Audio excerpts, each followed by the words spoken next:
কিনে দিত। এই দেখো মা, তোমার জন্য পূজায় নতুন জামা কিনে এনেছি।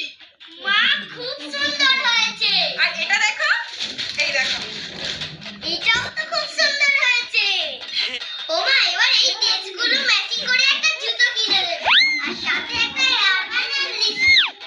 আচ্ছা মা, ঠিক আছে, তোমাকে জামা ম্যাচিং করে জুতো কিনে দেবো, হেয়ার ব্যান্ডও কিনে দেবো, লিপস্টিকও কিনে দেবো। এটা এই না দেখো বড়বেলা এটা এটা ও মা, এই দেখো ভাত খাওয়া নাই খাওয়া দাওয়া নাই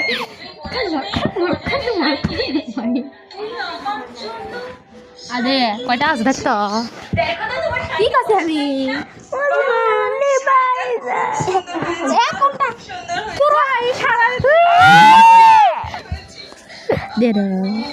কয়টা দেখতো আধা দুসারা কয় বাজে চোখ কত দিবা করছি তখন মোবাইল দিবাছে না